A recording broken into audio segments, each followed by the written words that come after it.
Question में आप देखिए जैसे क्या क्या आ सकता है, जैसे इलेक्ट्रॉन की लोकेशन कितनी है, एनर्जी, या type of orbital occupied, space and orientation, जिसमें मैंने कल आपको बताया था पहला जो क्वांटम नंबर है प्रिंसिपल क्वांटम नंबर, जो हमें किसके बारे में बताता है, बोलो, डिस्टेंस ऑफ इलेक्ट्रॉन, हाँ, एनर्जी के बारे में बताता है, और we can say maximum number of electrons. दूसरा है एजीमुथल या एंगुलर।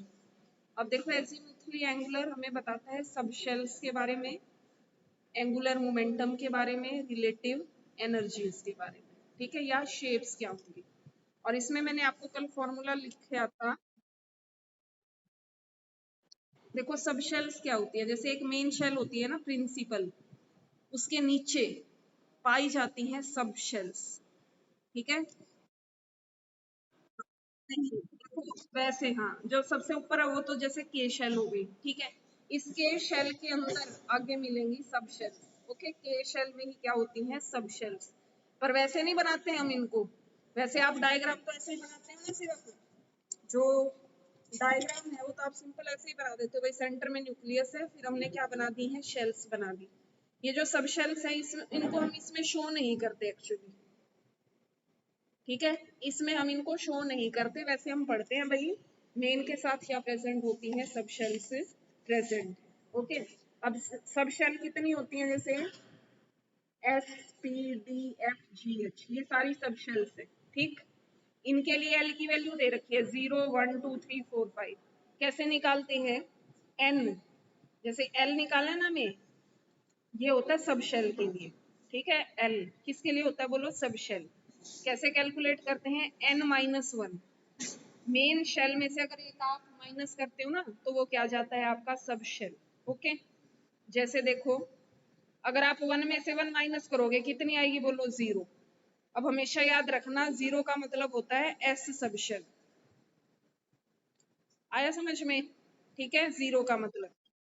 टू माइनस वन, देखो वन आ गया, अब वन में ना आप दो वैल्यूज लिख सकते हो, वन में दो वैल्यू, एक तो जीरो होगा और एक वन होगा। जीरो का मतलब तो है सब शेल, और वन का मतलब होता है हमेशा पीस सब शेल। आ गया समझ में, ठीक है। अब देखो अगर मान लो n की वैल्यू 3 दे दे आपको, n 3 है, 3 मेन शेल है, तो l कितना होगा, 3 minus one that is equal to 2, 2 आ गया। अब देखो 2 में आप क्या क्या वैल्यू लिखोगे, 0 1 और 2, 0 1 2, आया समझ में। जीरो मतलब कौन सी सब शेल होती है, जीरो एफ, वन मतलब पी सब शेल, और टू मतलब डी सब शेल, ठीक है। चार है आपके सिलेबस में। अब मान लो एन की वैल्यू 4 आ जाए तो एल कितना आएगा, 4 माइनस वन इक्वल टू 3, 0 1 2 3, 4 आ गए। जीरो मतलब एस सब शेल, वन मतलब पी सब शेल, टू मतलब डी सब शेल, और 3 मतलब एफ सब शेल। चार याद रखनी है अब आपको सब शेल, कौन सी, एस पी डी और एफ। आ गया समझ में। इनके लिए आपको वैल्यू भी पता होना चाहिए, एल की वैल्यू कितनी होगी। अब देखो नेक्स्ट जो थर्ड क्वांटम नंबर है वो है मैग्नेटिक क्वांटम नंबर। मैग्नेटिक, ये जो क्वांटम नंबर है ये एक्सप्लेन करता है व्हेन फोर्स प्रोड्यूसिंग स्पेक्ट्रम। देखो एक तो स्पेक्ट्रम क्या होता है, स्पेक्ट्रम का मतलब क्या है, सपोज इसके लिए मैं आपको एग्जांपल बता दूं, अगर कोई प्रिज्म है, प्रिज्म, इसमें से आपने व्हाइट लाइट पास की,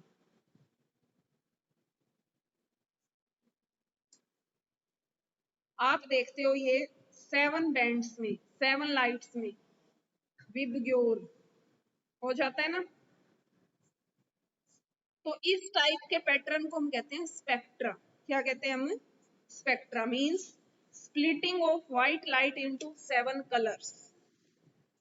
तो सेम इन दिस केस अगर कोई सोर्स, उसको आपने मैग्नेटिक फील्ड में रख दिया, सोर्स है, मैग्नेटिक फील्ड का मतलब क्या है, मैग्नेट लगा दिए, तो आप देखोगे हर एक जो लाइंस है, मतलब सोर्स की जैसे लाइट हो कुछ भी है, हर एक लाइन क्या है, कुछ ज्यादा नंबर ऑफ लाइंस में स्प्लिट हो जाए। स्प्लिट का मतलब बंट जाए।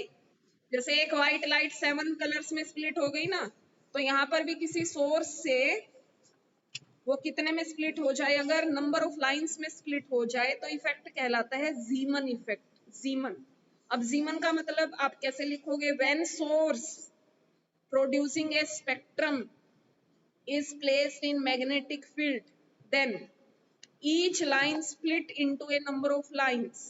It is known as a Zeeman effect.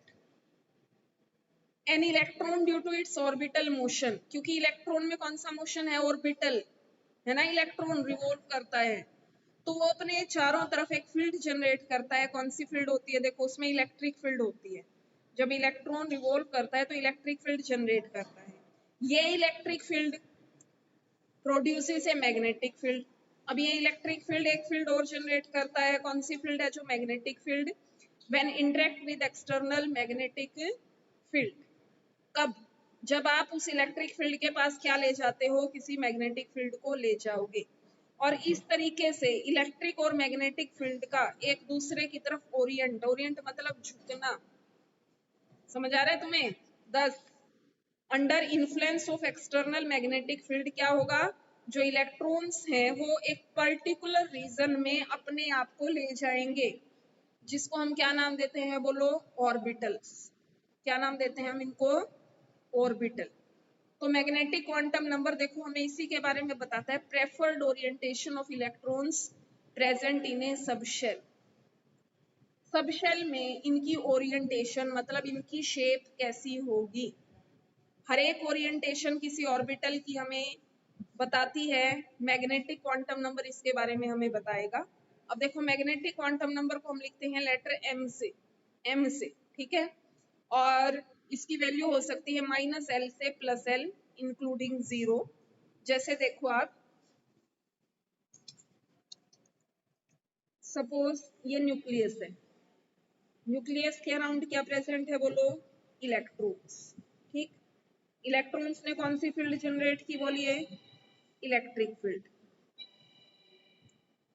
इसके पास सपोज हम किसी मैग्नेटिक फील्ड को रख दें,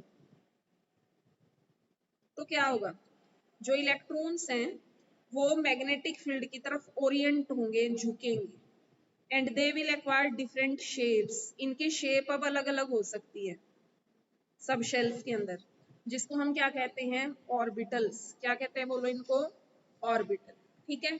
अब देखो इसकी वैल्यू आप कैसे निकालते हो, हम इसकी वैल्यू निकालते हैं, इसको हम लिखते हैं m से, m equal to 2l plus 1। m को हम क्या लिखते हैं, 2l प्लस 1, ठीक है। जैसे 4 s सब शेल, अब मान लो s सब शेल, l की वैल्यू कितनी है, 0, 2 इंटू 0 प्लस 1 कितना हुआ, 1। m की वैल्यू कितनी आ गई, बोलो, 1। अब 1 का मतलब क्या है, मीन्स ओनली वन ऑर्बिटल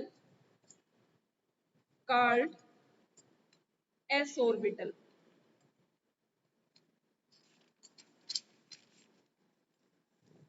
यानी कि s सब शेल में एक ही ऑर्बिटल होगा, जिसको हम क्या कहते हैं, बोलो, s ऑर्बिटल कहते हैं, ठीक है। अब suppose 4 p subshell, p के लिए l की वैल्यू कितनी है, 1 होती है, तो 2l प्लस 1 फॉर्मूले में पुट कर दो, 2 इंटू 1 प्लस 1 कितना हुआ, बोलो, 3 हो गया ना। अब देखो ये जो 3 है इसमें वैल्यूज होती हैं, लिखा -L2 plus L including 0, -L से +L इंक्लूडिंग 0। अब 3 वैल्यूज कौन कौन सी आएंगी, -1, 0, +1।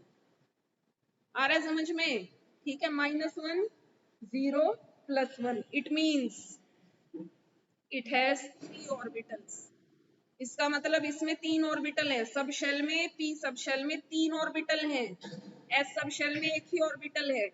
कौन कौन से होते हैं, देखो 3 ऑर्बिटल, px py, वही ले चलो i में, pz, ठीक है, px py और pz।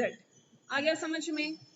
सेम d के केस में, d सब शेल कितना आएगा, बोलो,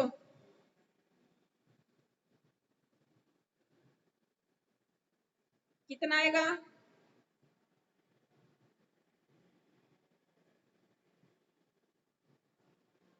बोलिए कितना आएगा भाई डी के केस में? टू कितना एल? डी के लिए एल की वैल्यू 2 होती है। 2 प्लस 1 कितना आ गया? 5 आ गया। तो 5 में -2 -1 0 +1 और +2 यही होंगे ना। कितने ऑर्बिटल हुए बोलो? Total 5 orbitals. आया समझ में? नेक्स्ट में 2 × 3 + 1 कितने हुए बोलो? Total 7 orbitals. किसमें होते हैं ये टोटल? एफ सब शेल में। किसमें होते हैं बोलो? ये एफ सब शेल में। आगे समझ में?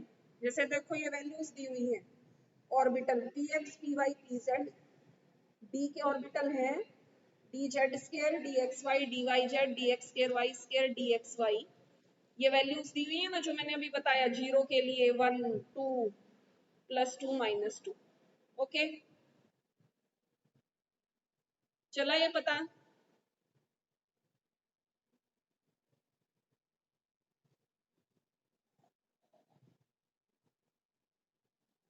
चल गया भी पता?